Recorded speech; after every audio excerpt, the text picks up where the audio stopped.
kesehatan ya, terus berikan darah pada orang lain nggak bisa. Jadi ada peraturan tentang terkait dengan pelayanan darah ini.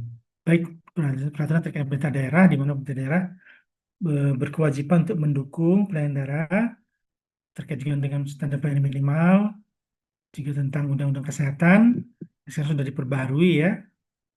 Kalau dulu Undang-Undang Nomor 36 Tahun 2009, sekarang udah Undang-Undang Kesehatan Nomor 17 Tahun 2023. Kemudian turunannya ada Peraturan Pemerintah Nomor 7 Tahun 2011 tentang pelayanan darah. Nah, di sini di Peraturan Pemerintah Nomor 7 ini pemerintah menetapkan dalam jangka waktu 5 tahun semua rumah sakit itu harus memiliki bank darah. Kemudian juga ada Permenkes yang memperkuatnya, itu Permenkes nomor 83 2014 tentang unit transfusi darah, bank darah, sama jejaring pelayanan darah.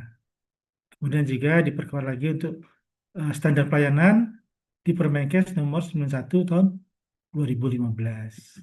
Ya.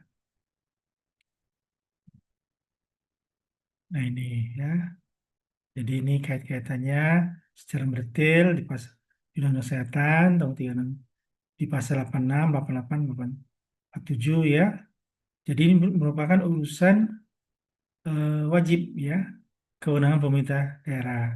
Kalau di pasal 86 eh, pelayanan daerah, pelayanan kesehatan perorangan sekaligus supaya kesehatan masyarakat. Perorangan nama apa? Karena pemberian darah ini diberikan di rumah sakit ya. Rumah sakit itu eh, pusat kesehatan layanan perorangan individu. Kalau puskesmas, pusat kesehatan layanan masyarakat ya. Tapi di sini melibatkan masyarakat. Kenapa? Karena darah itu masih harus mendapatkan dari masyarakat yang ada di sekeliling itu. Ya. Nah, di sini pendekatan untuk pelayanan darah itu mulai dari promotif, preventif, kuratif, rehabilitatif. Darah itu kan diberikan untuk memperbaiki keadaan umum pasien ya, karena pengobatannya mungkin bukan dengan darah. Darah itu diberikan dengan pasien. Tapi saat yang sama juga pendekatannya itu menggencarkan, mempromosikan untuk masyarakat bersedia untuk menyalurkan darah. Nah, saya pengen tahu nih, di kelas ini berapa banyak yang pernah donor darah? Pernah saja. Ada nggak yang pernah? Saya pernah dok, Nah, berapa kali? udah 3 kali. Alhamdulillah, terima kasih ya. Diteruskan ya, karena masih banyak butuh tuh ya. Nah itu. Selain itu, selain promotif juga eh, ada aspek preventif. Preventif apa? Darah tadi tetap ada bahaya kalau tidak dilakukan suatu screening, seleksi, pemisahan dan sebagainya. Jadi tetap dilakukan suatu pemisahan, terutama untuk mencegah penyakit menular yang bisa menular lewat transfusi darah. Contoh apa? HIV, hepatitis B, hepatitis C, dan sifilis. Jadi pada kelompok-kelompok berisiko itu kita lakukan preventif, tidak boleh untuk mendonorkan darah. Dia akan dibahas lebih lanjut ya. Nah, ini juga pelayanan daerah ini diselenggarakan oleh pemerintah pusat, pemerintah daerah, atau organisasi yang bertugas di bidang kepalang merahan. Di Undang-Undang Nomor 17 Tahun 2023 ada tambahan satu lagi, fasilitas kesehatan. Karena kalau sementara ini kalian tahunya apa? Ada UTD, ada UTD PMI, ada UTD-RS ya sekarang ini ya. Tapi di Indonesia Timur itu ada beberapa UTD-nya bergabung dengan laboratorium. Oleh karena itu, di undang-undangnya ada di Faskes, Fasilitas Kesehatan. Ya, nah di sini pemerintah bertanggung jawab, artinya juga pemerintah juga ikut menjamin pembiayaan. Pembiayaan bisa subsidi, APBN, APBD maupun yang lainnya, atau dalam bentuk penetapan biaya pengganti pengelolaan darah. Darah tidak jual beli ya. Kalaupun ada biaya, itu dari disebut biaya pengganti pengelolaan darah. Darahnya gratis, biaya pengolahannya yang berbayar. Gitu ya. Tapi kalau pemerintahnya bisa nanggung, mungkin bagi masyarakat di daerah itu sama sekali tidak dibebankan biaya pengganti puluhan darahnya.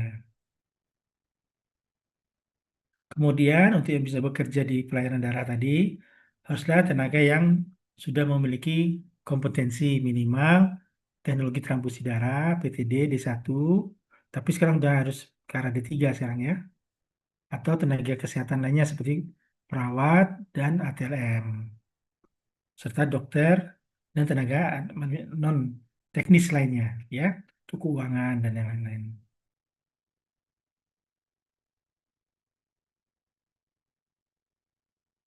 Nah, di sini di PP nomor 7 tahun 11, pemerintah bertanggung jawab mengatur, membina, mengawasi.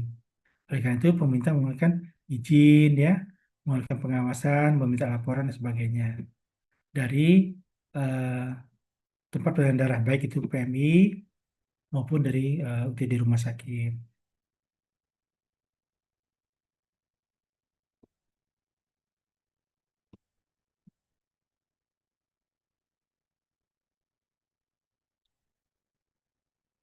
Nah, Permenkes 83 ini UTD hanya diselenggarakan pemerintah, itu daerah atau PMI, tapi di Undang-Undang 17 2023 ini sudah berkembang menjadi fasilitas kesehatan. Memang juknisnya belum belum ada yang fasilitas seperti apa yang mau diperbolehkan untuk melakukan pelayanan darah ini. Karena kalau memungkinkan, berarti akan banyak sekali rumah-rumah sakit swasta yang akan melakukan pelayanan darah ini. Di satu sisi itu akan meningkatkan mungkin ketersediaan darah, tapi sisi lain juga akan meningkatkan banyaknya calo-calo darah. Ya, pernah dengar tentang calo darah nggak? Tahu nggak calo darah? Punya keluarga yang pernah butuh darah nggak dirawat di Mutusin?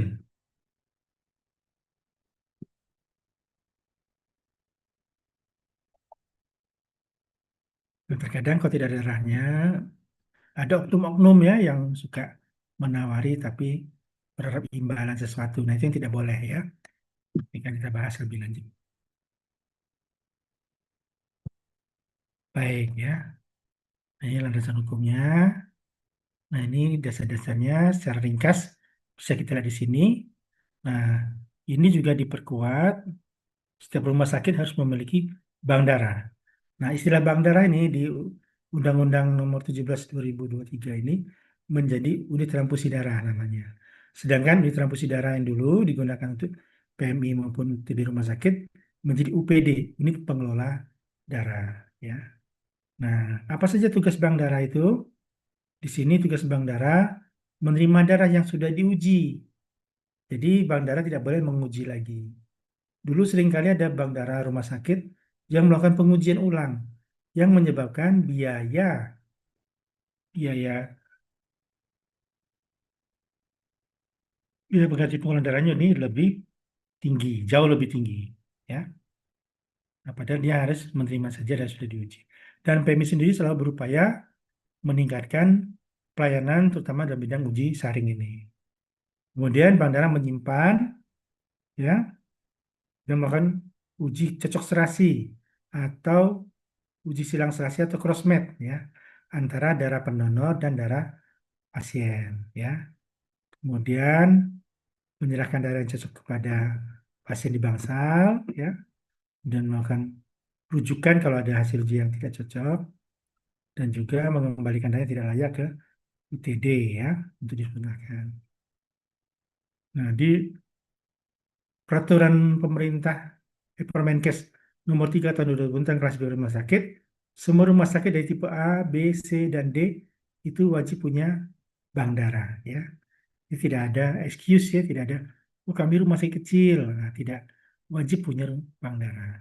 Walaupun pelayanan darahnya mungkin sebatas hanya penyimpanan, tidak sampai dengan uji cocok serasi.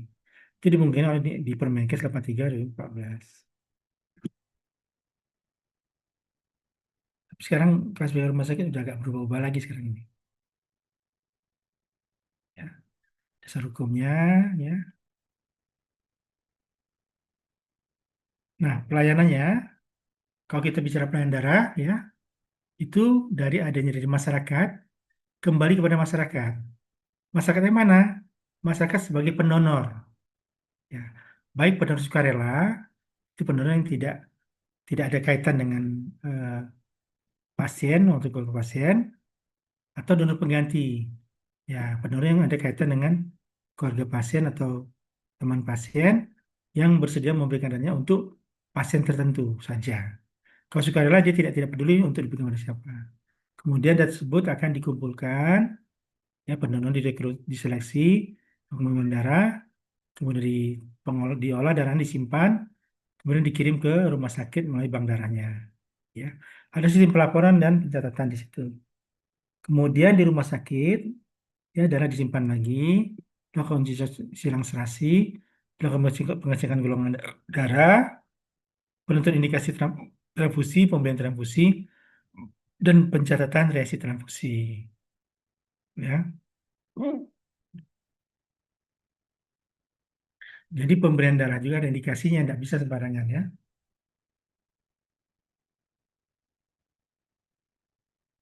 Nah, darah yang sudah dari rumah sakit itu akan diberi kepada masyarakat lagi yang membutuhkan, yang tadi pada pasien-pasien tadi ya, sehingga dapatkan manfaat dan serendah-rendahnya efek sampingnya, karena sesuai dengan indikasi dan waktu pemberian. Konsekuensi dari pemberian ini nanti mungkin ada biaya pengganti pengolahan darah. Ya. Nah, hubungan antara bank darah rumah sakit dengan PMI, UTD PMI, haruslah distribusi sistem tertutup. Jadi tidak bisa ya, misalnya kalian kenal sama saya, Dokter Yakub, bapak saya butuh darah, bisa tidak minta darah? Itu tidak bisa. Harusnya rumah sakit tempat ayahnya dirawat itu yang menghubungi UGD PMI. Ya, setelah ada kerjasama, ada MOU ya antara UTD dengan rumah sakitnya. Itu harus rantai sistem tertutup, rantai dingin dan rantai tertutup. Rantai dingin apa? Darah itu harus dibawa dengan wadah khusus, ya, agar kualitas darahnya tetap terjamin ya. Oleh siapa? Oleh petugas, baik petugas rumah sakit maupun petugas dari PMI-nya. Kemudian juga penagihan dilakukan penagihan langsung pada pasien, tapi dari PMI akan menagih kepada rumah sakit ya. Karena sekarang ini mungkin 95% pasien-pasien dirawat di rumah sakit adalah pasien-pasien BPJS kan. Nah, BPJS sudah menanggung biaya pengganti pengendara ini ya.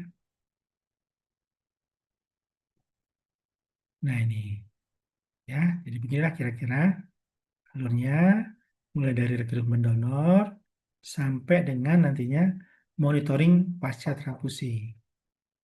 Hmm. Salam. Ya, taruh di meja aja Bu ya. Kasih kan. Udah, makasih.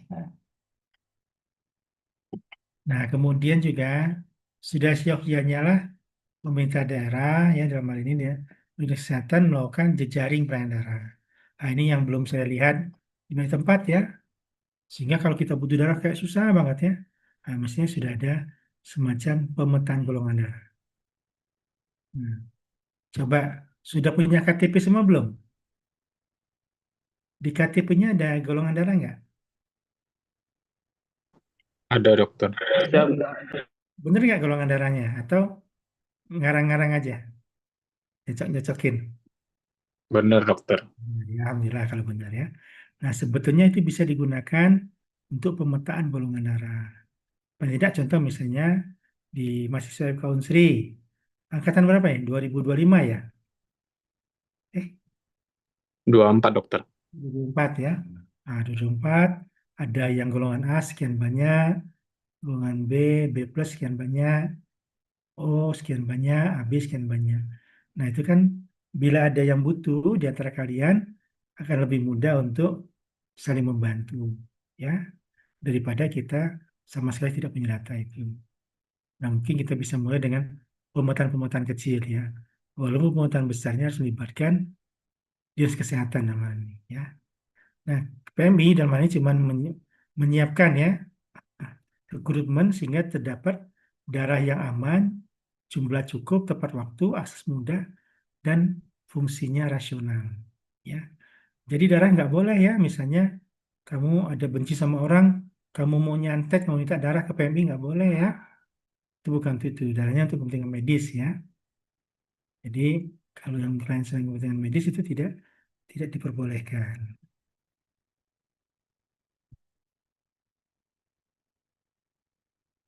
Nah, oke. Kita masuk pada sejarah transfusi darah ya. Ya awalnya sih tahun 1600-an itu Tuan Harvey menjelaskan teori tentang sirkulasi pada tubuh manusia ya. Kemudian tahun 1650 mulai Tuan Friend mencoba memasukkan cairan ke dalam vena dari hewan ya. Nah, coba masuk. Di 1660 ya, Dennis dan Lower sudah mulai melakukan percobaan transfusi darah dari hewan kepada manusia. Itu gambarnya di bawah ya. Jadi dari domba ya, dari domba ke manusia. Ya. Kemudian tahun 1818, Tuan Bundel mencoba melakukan transfusi darah dari manusia ke manusia. Ya pada masa itu ya mereka cuma lihat darah itu merah ya, sama-sama merah, coba diberikan, ada yang hidup, ada yang mati ya. Sampai kemudian ada pas darah diberikan beku sehingga pada 1905 sorry, ada juga yang karena sama cuma merah saja nggak cocok ya, sehingga terbantulah ketika tahun 1900 Tuan Landsteiner menemukan ABO group ya, golongan darah ya. Di sini oh ternyata ada golongan A, golongan B, golongan O ya. Beberapa tahun kemudian Landsteiner juga menemukan golongan AB ya. Kemudian juga ternyata darah yang diberikan tadi beku, rupanya dibutuhkan suatu zat anti beku, anti koagulan yang namanya disebut sodium sitrat. Jadi darahnya bisa diberikan kepada orang lain tanpa darahnya jadi beku. Nah, darah tadi kemudian dimasukkan dalam wadah ya, wadah gelas, gelas atau botol kaca ya. Makanya kalau orang-orang lama seringkali menyebutnya bukan kantong darah, tapi labu darah zaman dulu ya, labu darah. Kemudian 1943 untuk menambah usia simpan dari darah itu, maka di dalam kantong darahnya diberikanlah tambahan adenin dan dextrose. Dan akhirnya 1970-an mulailah terjadi perubahan dari botol kaca ke kantong plastik yang lebih aman. Ya, segitu. Nah, ini perkembangannya. Kalau kaca jatuh pecah ya, kalau plastik ya tidak pecah, tidak pecahan, tidak ada pecahannya ya, relatif lebih aman. Kemudian juga tahun 1951 sudah mulai eh, mencoba mengisolasi trombosit ya dari darah tersebut ya dengan berbagai teknik ya, yang mulai dari teknik sentrifugasi 1924 ya, kemudian mulai dikembangkan dengan 3 kantong ya 1956 dan melakukan plasmaferesis 1961 ya itu. Di perkembangan yang bawah ini perkembangan dari plasma apa tromboferesis. Nah, kalau kita bicara darah, kita tidak bisa tidak berbicara yang namanya hemovigilance ya. Hemo darah, vigilance adalah pengawasan. Ya, penting ya. Jadi secara umum hemovigilance ini dinyatakan sebagai suatu prosedur surveillance untuk mengawasi keseluruhan prosedur transfusi, mulai dari pengumpulan darah, pembuatan komponen, hingga pemberian kepada pasien ya, di mana proses tersebut menjadi pengumpulan, adanya akses informasi, ya, kemudian juga adanya hasil-hasil yang tak diharapkan tercatat ya dan dilaporkan untuk mencegah kejadian berulang. Ya. Pernah nggak kalian tahu ada resiko transfusi?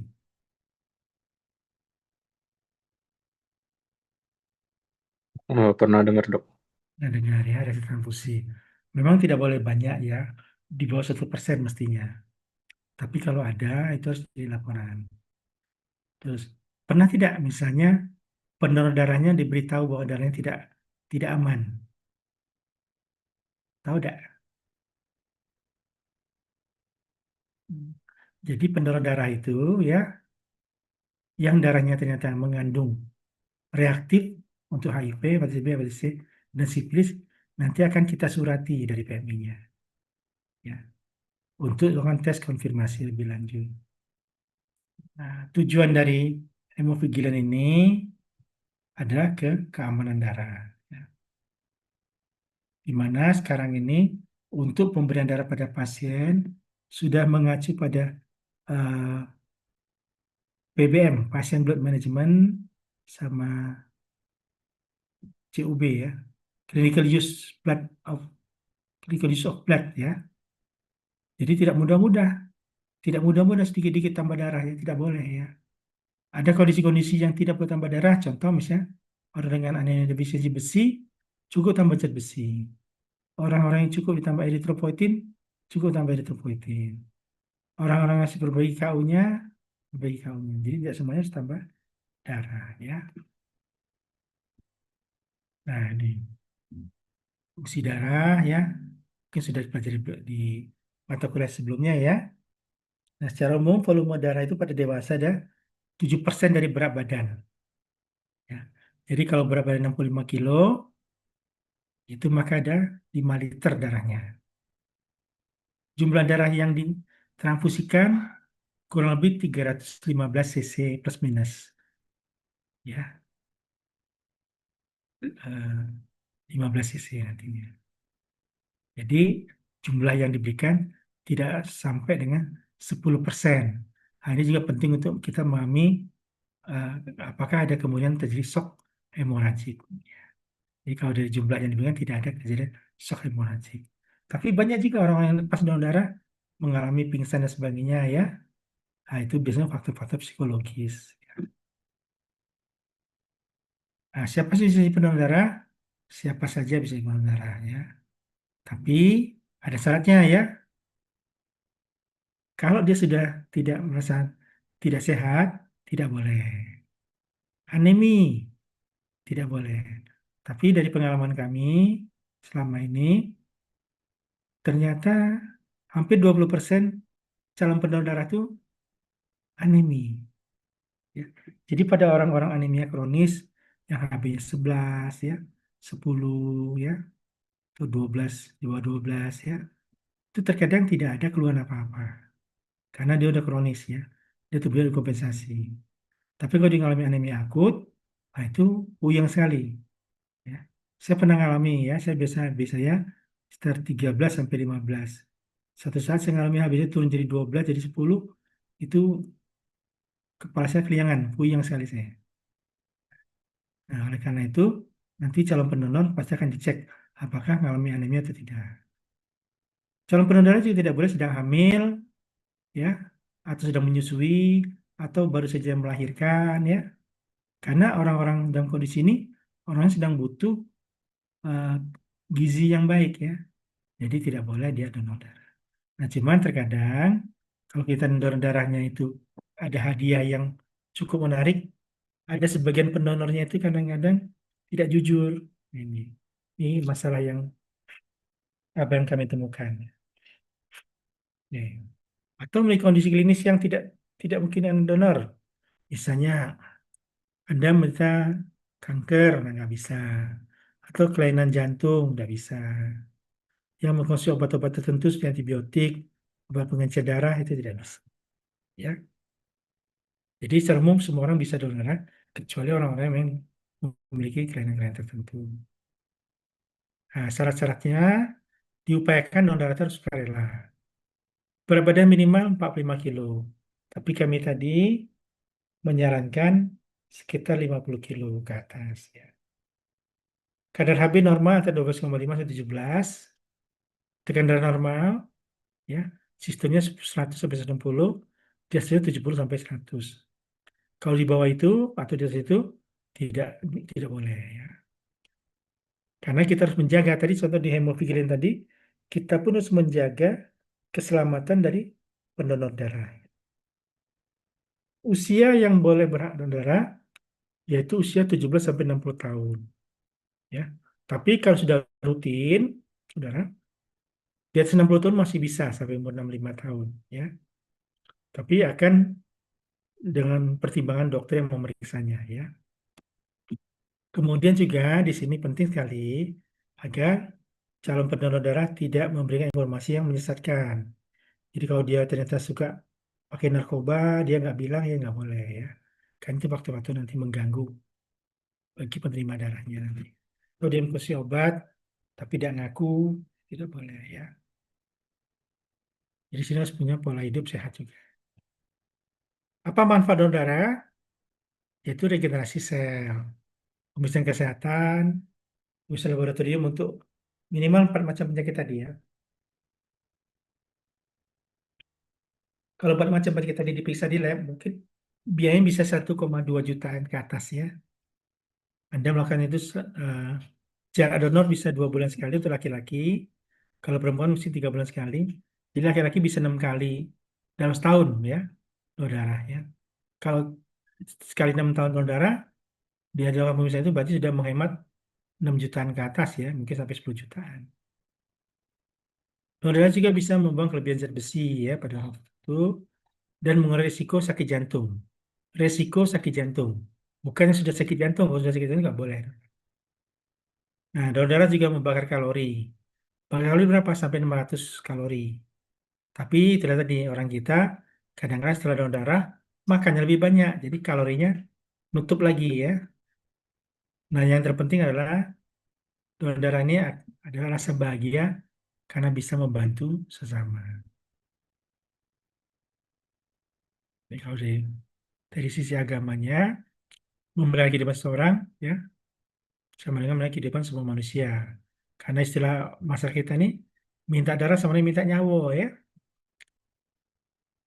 Prosedur bagaimana? Prosedur donor darah. Nah, nanti ketika Anda datang ke tempat donor darah, isi formulir. Kalau sudah SIM donor, pakai sistem donor. Informasi, cek berat badan, cek HB, cek kesehatan, ya. Kalau darah tahap, kemudian ada istirahat sebentar sambil mengkonsumsi eh, eh, snack dari tempat donor darah dan beli kartu kembali, ya. Nah, syaratnya sebelum donor darah minimal tidurnya 4 jam, nggak boleh begadang. Sudah makan 3 jam sebelumnya, minum cukup banyak air putih, istirahat minimal 10 menit setelah donor, jangan setelah donor langsung aktivitas berat, ya. Dan setelah donor pun banyak minum air putih juga, ya, untuk mengembalikan stamina. Ya, beberapa pola-pola hidup yang akan berpengaruh, ya. Tidak merokok saat donor darah, ya. Tidak berolahraga saat donor darah, ya. Kemudian juga eh, tidak mengkonsumsi teh atau kopi bersama jumlah besar pada saat donor darah mestinya, ya. Karena kopi, teh, terutama teh itu mengandung tanin, tanin menyebabkan gangguan pencernaan zat besi nantinya, ya. Nah, pertanyaannya, mengapa kita selalu kekurangan stok darah? Kenapa? Ayo.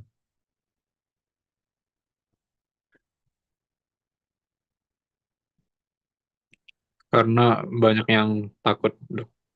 Ya, takut, ya.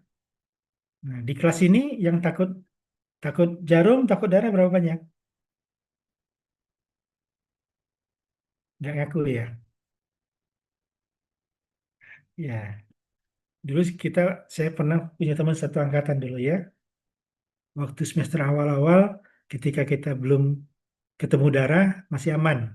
Tapi begitu ketemu darah, dia mulai pucet-pucet kan. Akhirnya dia berhenti dari FK. Ya, kita mau tidak mau dia ketemu darah dia, ya. Atau takut jarum. Takut jarum ini juga akibat mindset, ya. Ada tentara badan besar, ya, serem, ya. Tapi takut jarum karena rasa takut jarum tadi sudah masuk lewat alam bawah sadar ketika dari kecil. Itu penting ya. Kita punya 5 panca indera, fakok, inilah yang akan menerima informasi ke dalam alam pikiran kita. Ya, kita luruskan ya. Nah, kebutuhan darah di Sumsel dari data apa Kemenkes tahun 2018 ini baru terpenuhi sebesar 56%. Ya. Oleh karena itu, MI bersama pemerintah berupaya dengan menggiatkan kegiatan udara ini, menyiapkan tempat udara, ya berbagai macam cara. Ada dengan ke kantor-kantor, ya, juga ke masyarakat, dengan edukasi, ya. Kami menaruh gerai di udara di rumah sakit, kegiatan bersama-sama rumah sakit dan sebagainya. Nah, kebutuhan daerah itu secara umum adalah 2% dari populasi. Penduduk Kota Palembang adalah 1,7 juta.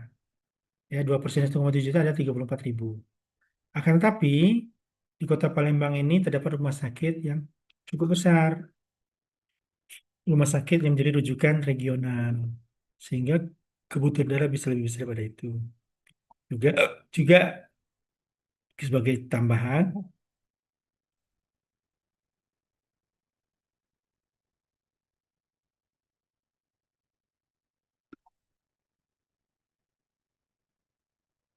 kalau orang nyumbang darah cuma bisa berapa banyak sekali nyumbang? Berapa kantong? Cuma satu kantong ya. Nah, tapi kalau pasien bisa enggak dia lebih dari satu kantong darah butuhnya? Sekali waktu bisa. Itu juga banyak faktornya ya.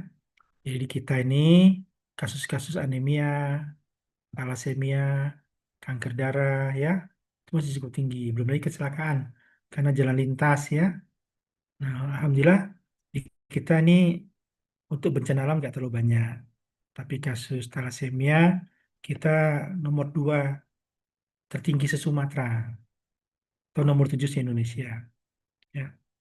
Mungkin lain waktu kalau memang bersedia bersama BEM atau yang lain, kita akan ngajak kalian untuk lebih mengenal thalassemia nantinya. Ya. Nah, ini upaya yang kita coba terapkan aja mengajak udara sebagai gaya hidup. Ya. Nah, apakah semua orang bisa diberi darah? Tergantung. Jadi harus ada indikasinya. Apa sih indikasinya?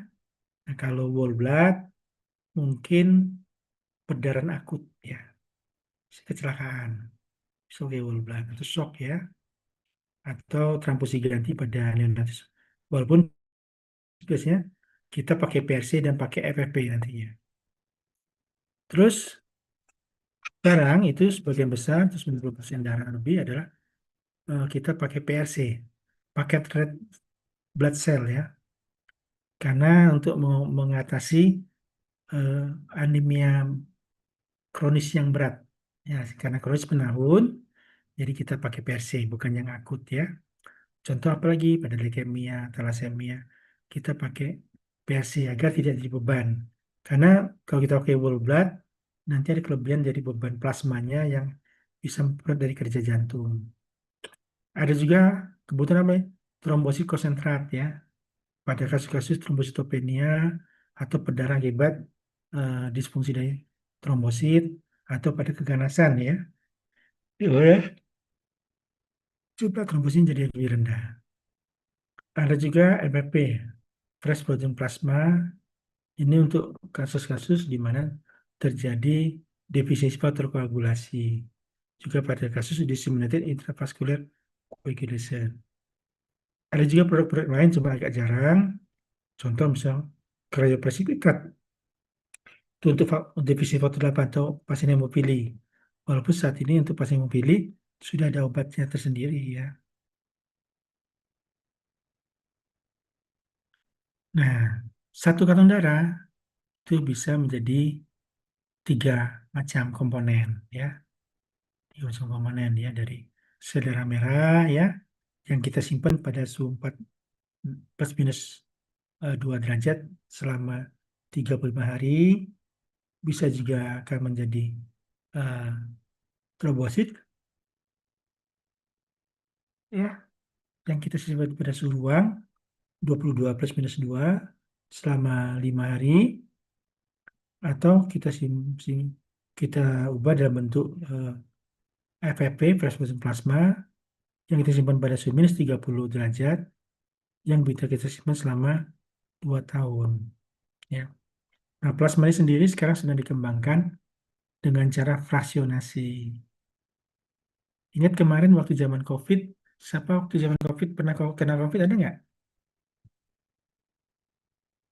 Waktu COVID kemarin ada yang pernah kena COVID nggak? Pernah dokter? Dirawat nggak? Enggak dokter. Ya, alhamdulillah ya. Ada juga yang sampai dirawat, ada yang sampai dapat plasma konvalesen nggak? Nah itu ya. Masih ingat nggak plasma konvalesen ya? Plasma konvalesen itu plasma yang didapat dari orang yang sudah sembuh dari penyakit infeksi. Harapannya plasma itu mengandung banyak antibodi. Nah itu kita melakukan pengambilannya dengan cara plasmaferesis ya pada waktu itu.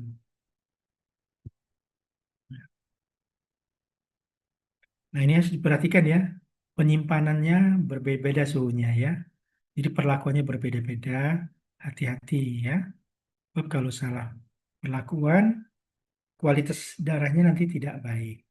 Misalnya, trombositnya nanti disimpan pada suhu 4 derajat, maka fungsi dia sebagai trombosit akan menurun ya. Atau yang PRC tadi, sel darah merah tadi, disimpan pada suhu kamar. Ya, cepat dia ED-nya ya, tidak 35 hari lagi ya, lebih pendek. Nah, penting bagi kita menghitung kebutuhan ya. Berapa sih darah yang dibutuhkan? Nah, ya. Nah, kita lihat dulu antara whole blood dengan PRC. Apa sih keuntungannya? Kalau whole blood ini untuk kondisi akut, mudah disiapkan, tidak ada persiapan. Jadi itu kan didapat dari pendonor tanpa kita bikin komponen lagi. Nah, sedangkan PRC keuntungannya apa? Volumenya lebih kecil, plasma lebih sedikit sehingga mengurangi kemungkinan beban jantung. Ya. Nah, kerugian whole blood tadi karena dia volumenya banyak, jadi risiko overload cairan tinggi. Nah, kalau yang PRC, karena ada proses sentrifugasi dan sebagainya, kemungkinan kandungan faktor pembukaan jadi menurun. Bagaimana cara perhitungannya? Nah, ini. Jadi kita kalau mau memberikan darah kepada seseorang untuk tingkatan HB, kita hitung dulu berapa sih berat badan pasiennya, berapa, terus HB sekarang berapa, HB targetnya berapa. Nah, kita jadi berat badan dikali perubahan HB ya. HB target dikurang HB sekarang. Ya, dikali 6 kalau untuk whole blood sehingga dapatlah eh, mili ya nantinya. Berapa mili? Kalau untuk PRC hampir sama, berat badan dikali perubahan HB targetnya, perubahan target naiknya dikali 4 nanti dapat berapa mili. Biasanya kita sebutannya kalau untuk PRC 200 mili untuk satu kantong, 400 mili untuk dua kantong, 400 mili untuk tiga kantong ya. Kalau untuk whole blood dia satu kantongnya bisa 300.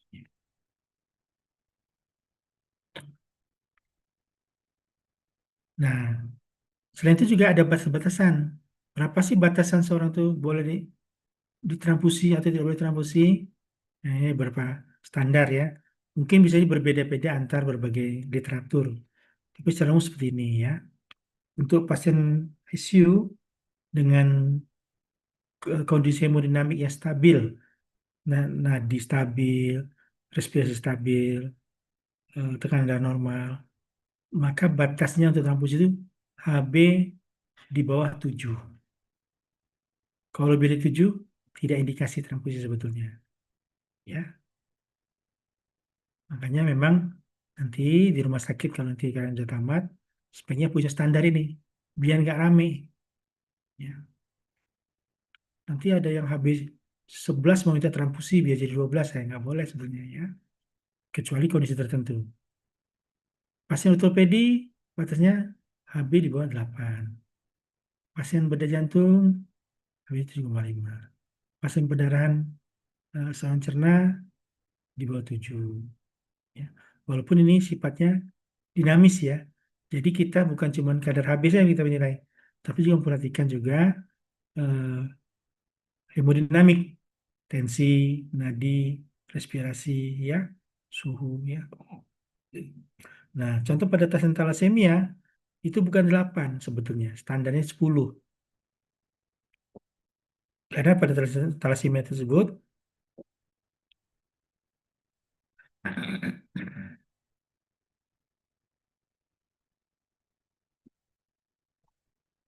ada tahu tentang talasemia?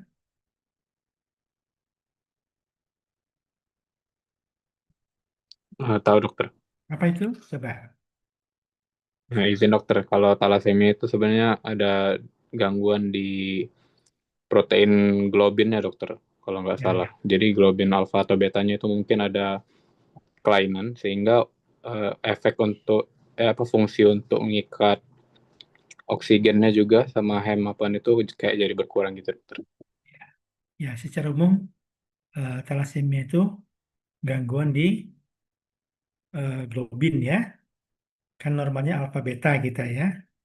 Nah, nanti ada defisiensi globin beta ya, ada si alfa ya. Nah, kaitannya nanti ada hemolitik dia. Jadi mudah hancur sel darah merahnya. Umur sel darah merah lebih pendek.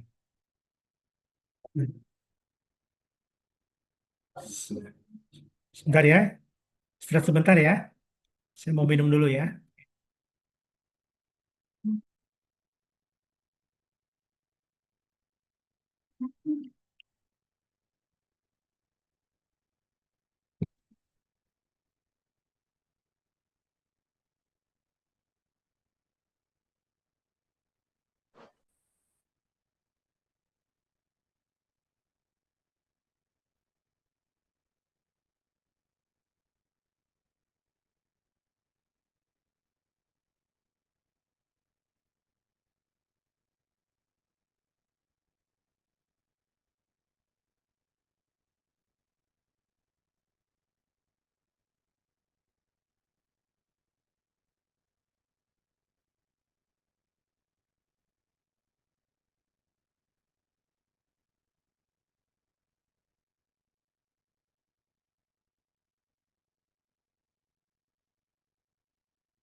Ya, kita lanjut ya. Nah, jadi pada thalassemia itu tubuh akan mengalami aktivitas hematopoiesis ekstrameduler juga. Ya. Jadi kalau udah dewasa, pembentukan sel darah merah itu kan adanya di sumsum tulang ya, tulang pendek, tulang pipi, maupun di eh, proksima tulang panjang. Nah, pada kasus ini karena kompensasi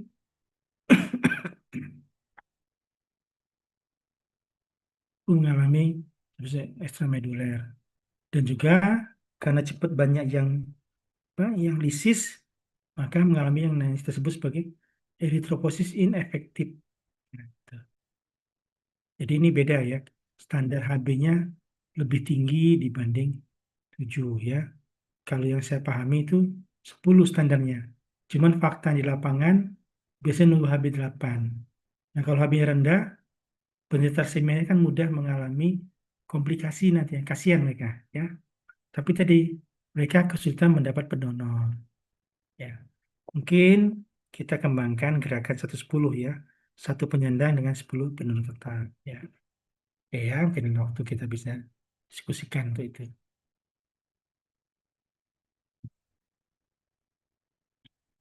Halo, suara saya terdengar? Terdengar dokter. Nah, kemudian untuk trombosit sendiri, trombosit ini 1 unit per kilogram berat badan hitungannya ya. Ini yang TC dengan cara konvensional ya. Kira-kira satu kantong itu akan meningkatkan 5.000 trombosit. Tapi kalau trombositnya kita dapat dengan tromboperesis, satu kantong tromboperesis itu setara dengan 8 sampai 10 trombosit konsentrat yang konvensional. Maka sekarang di center-center pelayanan yang ada mesin tromboperesisnya, seringkali dokternya minta diberikan tromboperesis. Tapi harganya berbeda. Kalau TC harganya sama seperti BPPD yang biasa. Tapi kalau tromboperesis harganya bisa sampai eh, 8 kali sampai 10 kali harga TC konvensional. Ya, karena proses screeningnya dilakukan lebih dahulu, juga eh, pengerjaan alatnya lebih lama. Kalau transfusi darah biasa dengan aptab, dengan metode konvensional, waktunya kurang lebih eh, 7 menit ya, plus minus ya. Tapi kalau dengan tromboperesis bisa 1 jam sampai 1 jam setengah. Ya, seperti itu. Dan juga untuk plasma juga ada hitungannya ya. Plasma termasuk agak jarang digunakan ya.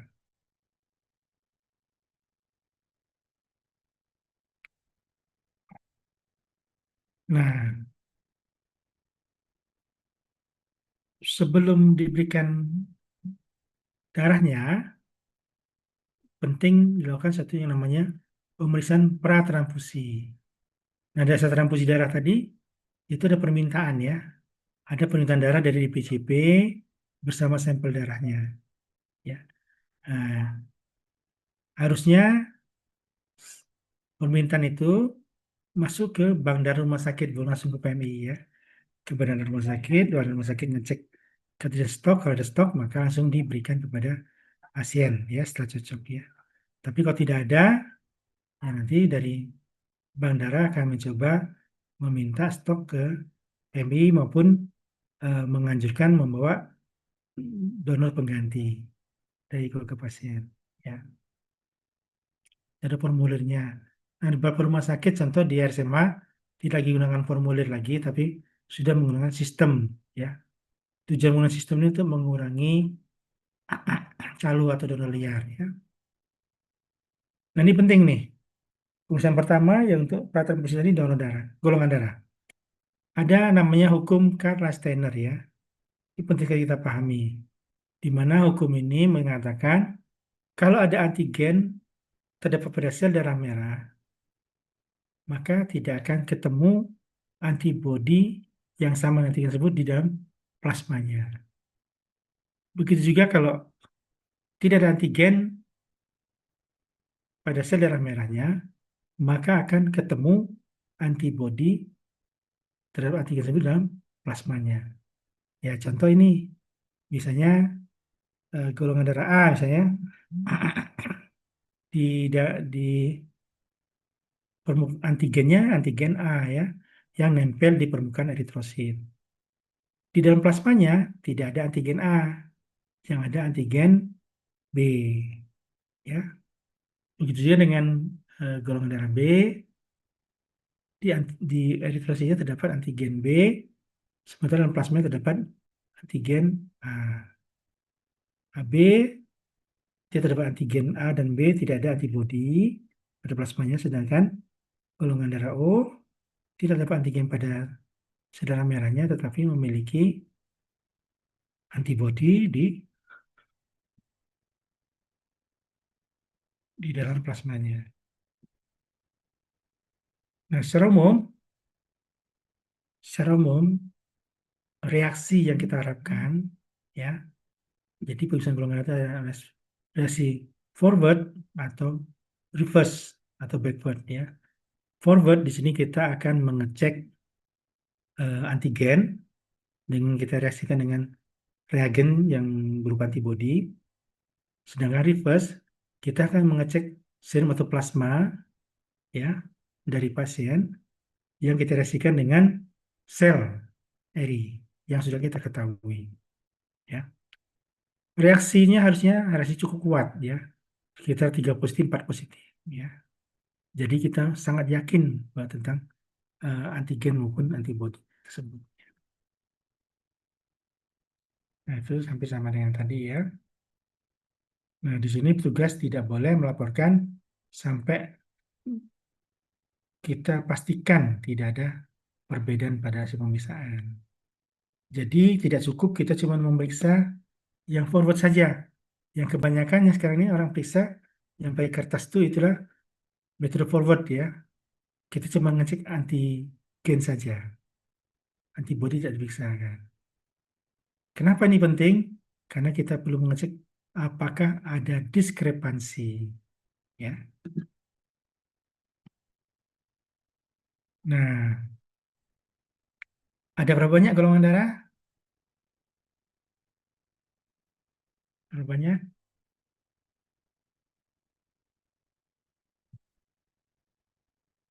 Ada berapa banyak golongan darahnya?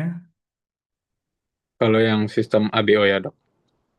Ya, coba sebutkan saja. Ada berapa banyak? Ada 4, Dok, kalau ABO, Dok. Ya, ada pendapat yang lain? Ada pendapat? Boleh beda pendapat, yang boleh, yang nggak boleh beda pendapatan ya. Izin dokter, kalau ditambah yang sistem resus jadi 8. 8. Ada lagi pendapat lain?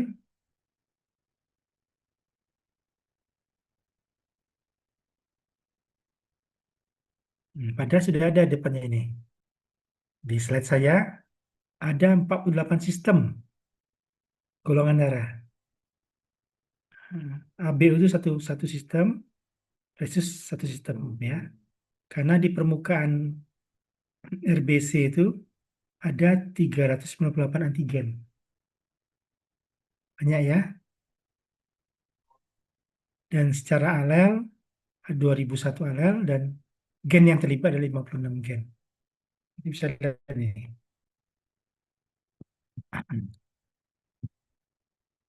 Itu nomor 1 sistem ABO ya. ABO ada jumlah hanya 4, terletak pada kromosom 9, rantai pendek ya, 34 ya. CD number-nya ada ya di situ ya. Ada golongan MMS, ada P1PK, ada Rhesus, ya, ada Lutheran, ada Raquel, Lewis, Davi, Kid, Diego, banyak sekali ya. Saya cuma kasih lihat bahwa demikian banyak golongan darah itu. Nah, untungnya ya, kita orang Indonesia ini sebagian besar masih nikah sesama orang Indonesia. secara umum kita masih sesama orang Indonesia ya. Tapi kalau di Amerika Serikat itu ada orang Caucasian, ada orang Hispanic, ada orang Afro-American, ada orang Asia, ada orang banyak sekali. Maka kan sama sekali variasi ya. Tuh, ya. Jadi kita lihat itu aman. Tapi siapa tahu nanti ada yang mau nikah sama orang Nigeria, siapa tahu ya, nggak tahu saya nanti ya. Ada yang mau nikah sama orang Nigeria, ya mungkin nanti golongan darah anaknya agak beda-beda dikit lah ya.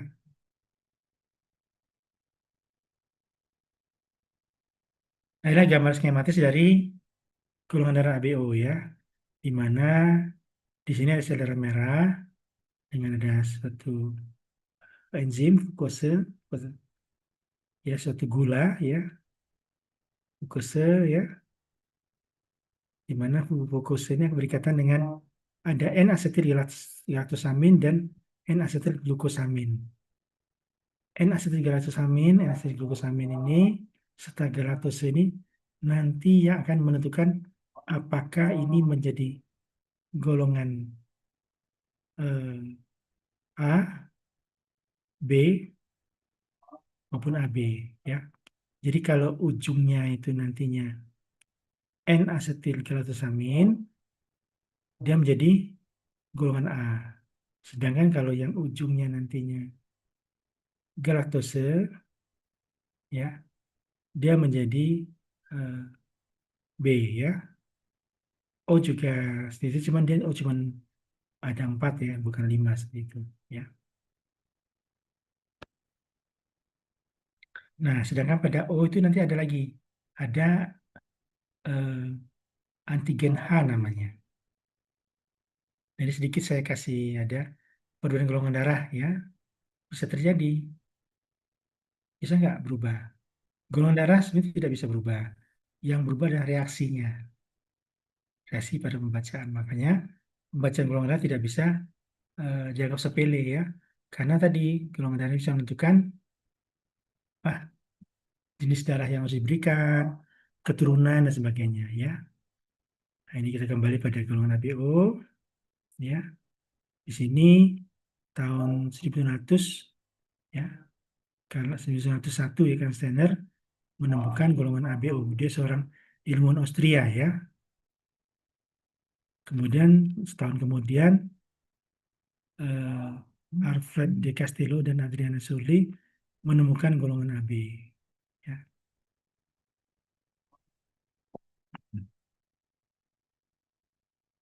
Kemudian juga, nah ini kalau kita lihat gambar sinapsisnya, di membran dari sel darah merah itu ada yang submembran, ada yang nempel di perifernya maupun di permukaannya. Itulah akan menjadi antigen-antigen dari golongan darahnya. Ini sudah dijelaskan tadi ya. Nah, di sini untuk, nah ini ya, untuk bisa berikatan galaktose, galaktose maupun N-asetilglukosamin tadi, dia butuh ya, dia butuh antigen H. Di mana antigen H ini dikode oleh gen H ya pada lokus H pada kromosom 19 ya. Kalau ABO tadi pada kromosom 9 ya. Nah, ada yang menariknya di sini. Ini pada individu yang antigen H-nya nih H kecil ya, itu kita kenal sebagai golongan darah O Bombay ya. O Bombay karena pertama kali ketemu di kota Mumbai walaupun jumlahnya 4%. O Bombay ini secara gambaran forward typingnya dia mirip dengan golongan darah O ya. Tapi pada gambaran reverse typingnya dia ada bereaksi dengan sel O. Nah, ini anehnya ya. Karena sel O tidak punya antigen lawan. Ya.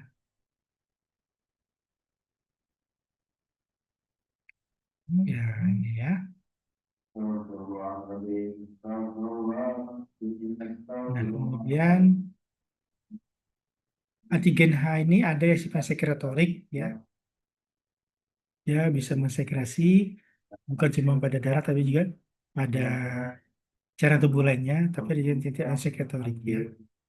Kalau dia tidak homozigot, maka dia masuk kategori para bombay nantinya.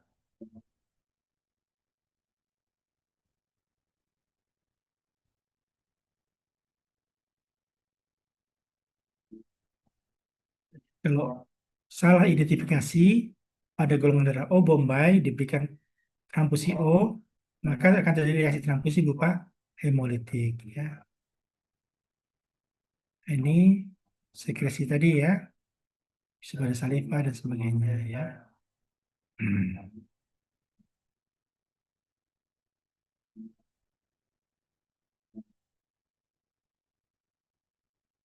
Nah, perlu kita ketahui juga bahwa eh, subgrup A itu ternyata ada juga variannya, macam-macam, ya. Jadi bukan cuma A saja, tapi ada A1, A2, A3, AX, AN, AM, AL, dan sebagainya. Oke. Nah, ini juga mereka akan memberikan hasil pada eh, pemisahan reverse itu akan tampak berbeda dengan A saja, ya. A1.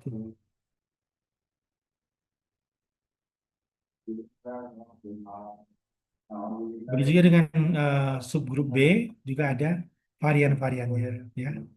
Penting sekali ketika memisah golongan darah kita dengan forward dan reverse, ya.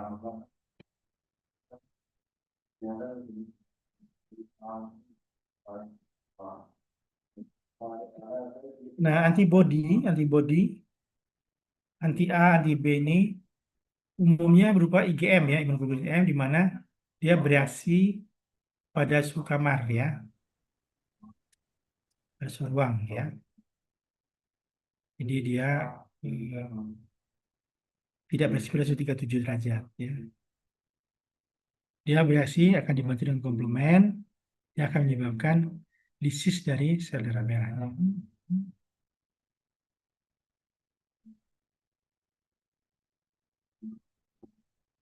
Nah, golongan darah diwariskan dari kedua orang tua.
Ditentukan dari kedua orang tua.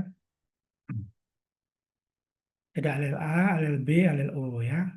Ini kombinasi OO, AO, BO, AB, AA, dan BB. Makanya dari orang tua misalnya, ayah A, ibu B, bisa muncul anak O, bisa. Kalau ternyata orang tuanya heterozigot, ya. Jangan takut dulu. Tapi ada yang nggak bisa. Kalau salah satunya AB. Jadi ayah A, ibu AB, maka nggak akan muncul anak O, ya. Kalau muncul anak O berarti mungkin anak kawannya, ya. Ya, kira-kira penyebab sifatnya ya. Golongan darah resus ya. Resus ini suatu variasi ya, suatu variasi. Ditemukan oleh Lasteiner juga setelah dia melakukan golongan ABO, dia menemukan ketika dia mengimunisasi serum kelinci dengan sel darah merah dari Macacus rhesus ya, ternyata dapat memproduksi sel darah manusia. Nah, rhesus ini akan berdampak bila terjadi pada ibu rhesus negatif dengan anak rhesus positif. Itu bisa menyebabkan HDN. Atau orang dengan rhesus negatif diberi darah dengan rhesus positif. Maka akan terbentuk anti-D di rhesusnya yang menyebabkan hemolitik. Itu juga termasuk respon hemolitiknya kuat sekali ya. Nah, rhesus sendiri ya ada beberapa teori pewarisannya ya. Teori Wiener, Fischer, Reis, and Watt ya. Kromosom 1 ya. Secara umum banyak sekali dia alelnya ya. Agak lebih rumit sebetulnya resus ini. Tapi untuk Indonesia alhamdulillah resus ini tidak sampai 1%. Sedangkan orang Kaukasian itu sampai 15%. Nah, bisa nggak seorang anak resus negatif muncul dari dua orang tua yang resusnya resus positif? Bisa saja kalau kedua orang tuanya adalah heterozigot ya.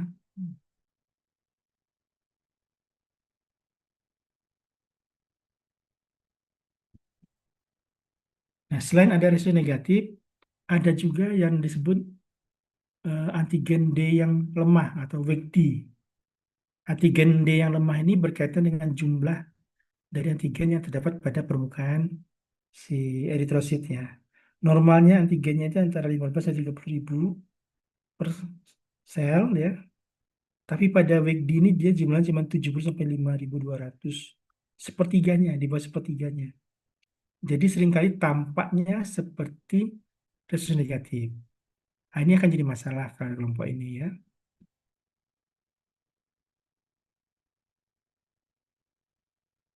Selain ada itu, ada juga yang partial D. Berbeda dengan week D tadi, kalau partial D ini, dia epitopnya itu bentuknya tidak sama dengan epitop yang lain. Jadi menyebabkan dia tidak bisa memberikan reaksi. Ya, dia akan tampak juga seperti resus negatif. Nah, dua kelompok ini, baik resus weak D maupun partial D ini kalau sebagai pendonor, dia diperlakukan sebagai donor resus positif. Tapi kalau sebagai pasien penerima darah, dia diperlakukan sebagai resus negatif. Jadi harus dapat resus negatif ya. Tapi kalau dia donor, walaupun dia negatif, dia harus eh, dianggap sebagai resus positif. Dan bila diberikan pada resus negatif darahnya. Ya, nah inilah hemodialisis newborn. Ya, di mana setiap sesuatu yang tumbuh ya, setiap masuk dalam tubuh manusia itu akan dianggap sebagai benda asing, termasuk termasuk juga bayi. Ya, di mana bayinya itu ya tadi dari ibu yang negatif menikah dengan bapak yang positif, bayi dalam kandungan darah positif, maka darah yang dari positif dari bayinya akan masuk dalam sirkulasi darah ibu, di mana di sirkulasi darah ibu akan terbentuk anti terhadap resus positif ini. Ya, jadi pada anak pertama mungkin reaksinya tidak terlalu berat ya. Pada anak kedua reaksinya akan lebih berat lagi ya. Pada anak ketiga akan lebih berat lagi ya. Di sini disebut HDN, hemolytic disease of newborn. Tapi alhamdulillah sudah ada pengobatannya untuk ini. Selain pada resus juga bisa terjadi pada ibu dengan golongan darah O, dengan suami golongan darah selain O, A maupun B atau AB. Bisa juga terbentuk HDN akan tapi reaksinya lebih ringan dibanding HDN resus ini. Tadi saya sempat singgung ada diskrepansi. Diskrepansi ini ada ketidakcocokan, ketidaksesuaian ya. Kalau dalam hal ini golongan darah, ketidaksesuaian antara pengujian golongan darah pada sel darah merah pada forward grouping atau sel grouping dengan serum atau reverse grouping atau serum grouping. Ya, disebutkan apa? Karena kesalahan teknis ya, kesalahan proses pengujian, kesalahan reagen, prosedur atau non teknis, misalnya ada penyakit tertentu, ya autoimun, kehamilan, atau ada antibodi lemah, antigen lemah ya, ada protein-protein plasma lainnya pada multiple myeloma sebagainya, atau ada reaksi transfusi sebelumnya, ada reaksi transfusi sebelumnya. Ya. Ya, kesalahan teknis misalnya penyimpanan reagen tidak pada suhu yang tepat. Jadi reagen golongan darah simpan pada suhu 4 derajat plus minus 2 ya. Selama pengerjaan juga harus tetap saja kita jaga pada suhu 4 derajat ya. Tidak boleh terlalu panas. Atau tidak boleh tercampur, jangan-jangan netesnya tercampur dia ya. Ini misalnya kan atau sudah expired date ya. Nah, kondisi penyakit bisa terjadi pada penyakit AIHH, anemia hemolitik autoimun, autoimun hemolytic anemia ya. Karena ada sistem imun sendiri yang menyerang sel darah merah sendiri ya. Atau pada keganasan leukemia atau multiple myeloma ya bisa memberikan seolah terjadi perubahan pada sel darah merah. Atau ada fenomena B acquired. Nah, B acquired ini terjadi karena ada infeksi bakteri ya.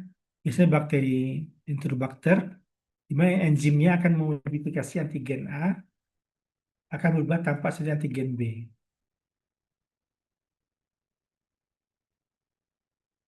Ya. Atau pada kondisi fisiologis pada kehamilan ya, atau pada usia neonatus atau usia tua, kadang terjadi pelemahan antigen maupun pelemahan antibodi. Maka itu penting sekali, saya ingat kembali, pemisahan darah itu ya tidak cukup dengan sel grouping saja, tapi harus serum grouping. Tidak cukup forward, tapi juga reverse ya. Nah, dampaknya fatal kalau ternyata tanpa ada cross check langsung diberikan, maka akan terjadi reaksi inkompatibel ya, reaksi hemolitik ya. Nah, ini beberapa penyebabnya. Ada 4 kelompok ya, di kelas 4 kelompok. Grup 1 karena lemahnya antibodi pada serum.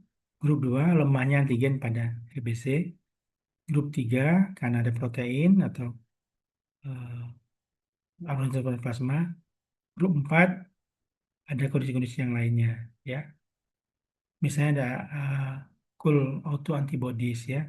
Pada proses pengerjaan yang ruangnya terlalu dingin ya, ada cool autoantibody itu bisa memberikan hasil yang palsu. Ya.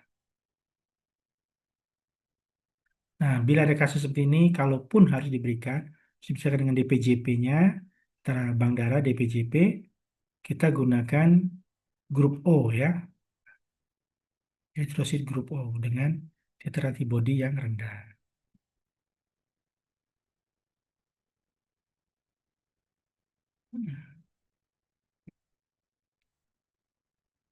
Pemisahan golongan darah ya, ada banyak metodenya.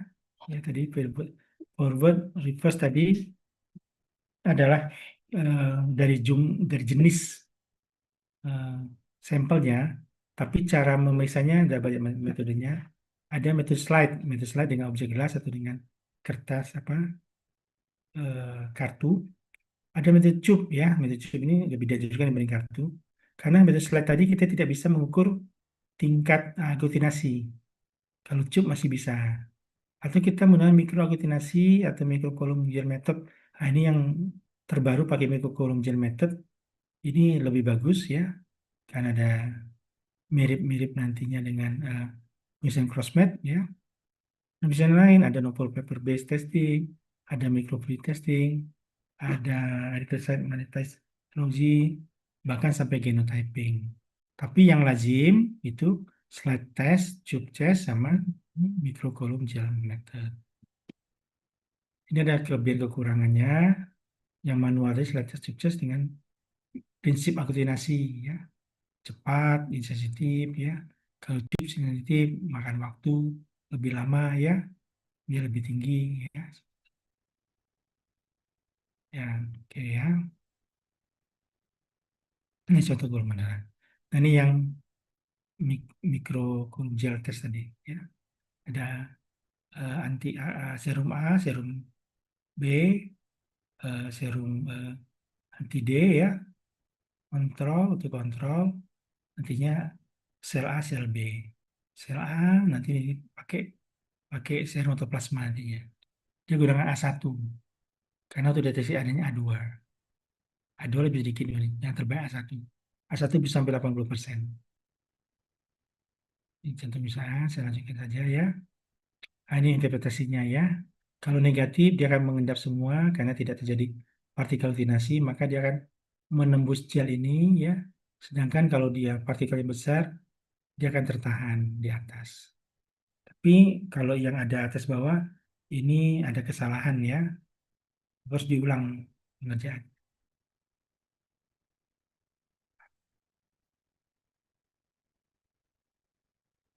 Oh ya, crossmatch. Crossmatch, crossmatch ini uji cocok serasi atau uji serasi. Ada terbagi lagi jadi crossmatch mayor, crossmatch minor ya. Crossmatch mayor tadi menggunakan eritrosit donor yang direaksikan dengan serum pasien.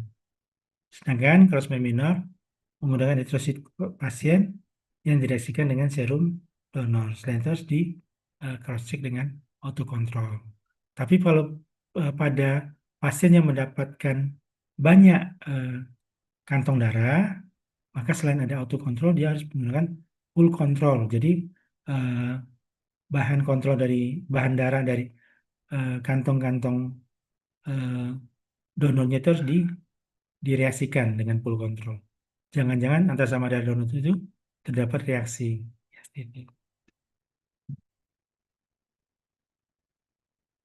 Misalnya terakhir yaitu misalnya antibody screening. Ya, di sini kita lakukan semacam panel test. Jadi ada panel itu sekelompok sel darah merah sudah diketahui ya, yang bisa dari beberapa individu ya, yang memiliki antigen ya, yang sudah sesuai dengan tabelnya ya. Nah, ini bisa deteksi ini. Ada yang panel kecil, ada panel besar. Ya. Nanti direaksikan apakah terjadi aglutinasi atau tidak terjadi aglutinasi. Akhirnya hasil pembacaannya itu bisa dilihat di sini ya.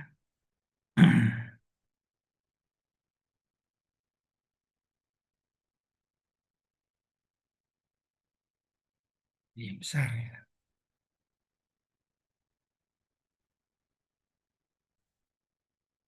Oke, saya kira cukup. Oh ya, reaksi transfusi. Reaksi transfusi secara umum yang paling sering terjadi AFH ya. Alergik, febrile, sama hemolitik. Ya. Langkah yang paling bijaksana adalah hentikan transfusi, pertahankan IV line-nya. Nah, jadi ketika dapat darah, penting sekali kita mengecek apakah terjadi kerusakan pada kantong darah, perubahan warna plasma, ya. Dan pada proses transfusi darah, jika kita tahu bahwa darahnya itu, misalnya darah merah, tidak berada lama di luar kulkas, ya. Tidak boleh lebih 30 menit, ya. Kalau lebih 30 menit, maka kemungkinan sudah terjadi kerusakan. Kalau sudah pasangkan digantungkan untuk diberikan darah, pada whole blood cell, harus habis dalam 4 jam pada suhu ruangan. Kalau platelet sama plasma habis dalam waktu 20 menit. Jadi kalau lebih dari itu, maka konsekuensinya darahnya itu mungkin tidak bagus lagi. Ya. Nah, efek transfusi darah ada resi transfusi ya, selain efek yang kita inginkan. Bisa sifatnya akut, ada imunologi, non imunologi, ada sifatnya lambat, delayed imunologi. Di mana kalau terjadi proses hemolisis, kadar Hb bebasnya sangat banyak, maka bisa menyebabkan hemoglobin urea. Jadi urinya nanti berwarna pekat ya. Nah, ini hemolisis bisa terjadi dalam waktu 5 menit pertama, maka harus diawasi. Ketika darah masuk harus tetap diawasi ya, tidak tinggal itu saja. Apa penyebabnya? Inkompatibilitas ya, golongan darah nggak sama ya,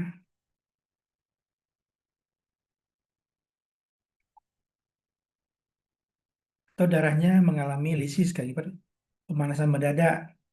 Zaman dulu, zaman saya masih koas, itu seringkali eh, darah yang dari PMI itu kita taruh di ketiak biar hangat. Nah, itu tidak boleh lagi. Atau ada beberapa rumah sakit malah naruh dalam water bath, tidak boleh. Kecuali untuk towing plasma. Kalau saudara merah nggak perlu. Karena sel darah merah yang masuk dalam tubuh pasien itu dalam bentuk tetesan. Jadi bisa dihangatkan oleh sistem tubuh sendiri. Kecuali dia melalui transfusi darah masif, maka darahnya harus dihangatkan dengan yang namanya blood warmer. Ya. Atau juga ketika transfusi darah, cairan eh, cairan salinnya bukan yang 0,9, tapi yang hipotonik, menyebabkan lisis pada sel darah merah. Atau pada pasien-pasien dengan paroksimal nocturnal hemoglobinuria. Ini contoh-contohnya ya, hemolitiknya berapa banyak ya. Dalam 24 jam, ini yang tipe eh,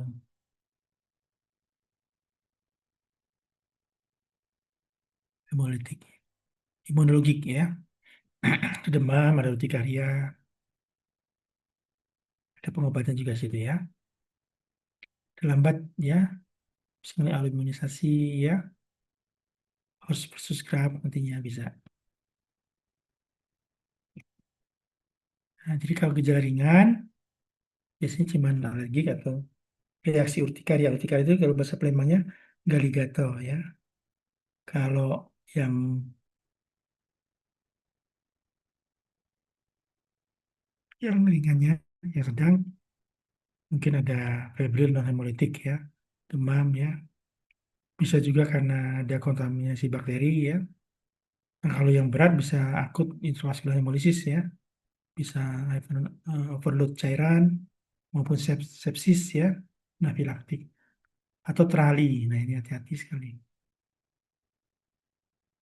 Tipe lambat yang dimiliki bisa karena penyakit ya, walaupun kita sudah sangat berhati-hati. Tapi kalau di luar negeri, selain HIV, hepatitis B, hepatitis C, sifilis, di sana ada kemungkinan yang lain, ada cagas, sitomegalo. Ya. Untuk Indonesia sebenarnya di beberapa tempat terus dicek malaria ya, darahnya endemis, tapi nggak tahu ya apakah rutin ya.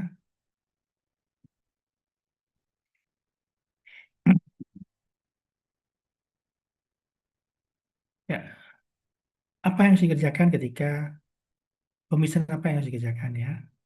Ketika eh, terjadi transfusi, maka cek kembali full blood count, periksa lagi tes koagulasi, periksa kum tes, periksa urin kreatinin, periksa telur darah, periksa kultur ya, dan kantong darahnya nanti dicek ulang, kemudian kita periksa print ya pasien. Oke ya, saya kira. Nah ini form yang harus disiapkan ya. Jadi form pencatatan pada saat pasien dilakukan transfusi darah ya. Oke, ya mungkin itu saja ya. Ada pertanyaan sejauh ini? Saya stop share. Mungkin kita dokumentasi ya. Mana saya? Enggak ada ya.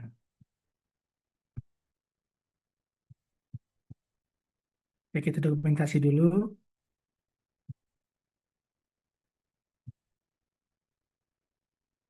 Tolong, siapa yang bisa bantu dokumentasi?